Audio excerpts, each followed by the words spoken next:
No niin, tervetuloa tänne Sipan jatkapaan. Nyt olisi vihdoinkin se päivä, mitä kaikki on oottanut, eli tuo Petrin auto menee penkkiin, niin kuin tuolla takana näkyy. Ja muuten ihan jees, auto on pelannut, mutta on nyt ihan järkyttää, että helteet täällä Suomesta ei oikeasti normaalisti yli 30 lämpöä ja täällä Suomessa niin kuin nyt on. Niin saa nähdä, miten noiden imulämpöä ja muuten kanssa käy, että varmaan todennäköisesti jäähän vähän tehotavoitteesta taakse sen takia, kun niin kuumat kelit on. Ja vaan nyt ei ainakaan ylikuumennestu, että saadaan edes penkitettiä tuo auto, mutta no, katsotaan miten käy, jospa siinä lämmöt pystyisi kohdalla ja saataisiin jotakin pihalle tuosta autosta. Hommahan lähti perinteisesti liikkeelle alipainealueen säätämisestä.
Ja olihan siellä vaikka mitä säädettävää, mutta sen verran tylsää hommaa, että hypätäpä sitten ahtoalueen säätämiseen.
Ja sutii rulilla, eli vähän lisää liinoja pitämään auto paikallaan.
Ja nyt se ei sitten sustukaan enää nostamaan ahtoja ylös.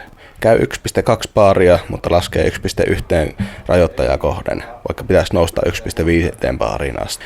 Me tarkistettiin hukkaportin ohjausta, laitettiin prikkaa hukkiksen jouseen ja jätettiin ahtovuotojakin, millainen pieni itse asiassa löytyikin Wickinsin liitoksesta, mikä sitten korvattiin silikoniletkulla. Mutta ei löytynyt vikaa ja silti ei nosta ahtoja ylös. Ei vaikka vaihdettiin umpijaikka hukkiksen jousekin. Tässä katson vielä, että ihan dumppi aukene kesken vedon ja myös varmistetaan, ettei ilman putterilla ole tullut mikään vikaa käyttämällä letku irti.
vaan ei.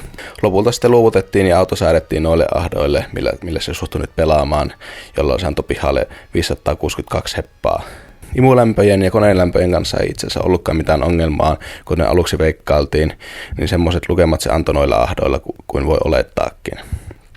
Vääntöjä ei edes mitattu, kun meidän pitää vielä tulla penkkiin uudestaan, kunhan vika on selvitetty. Tämän hetken teorian, että tuohon Kiinan hukkaporttiin on tullut jotain vikaa. Hienosti se oli sitten kotimatkalla ruvennut taas nostamaan ahtoja ylöspäin.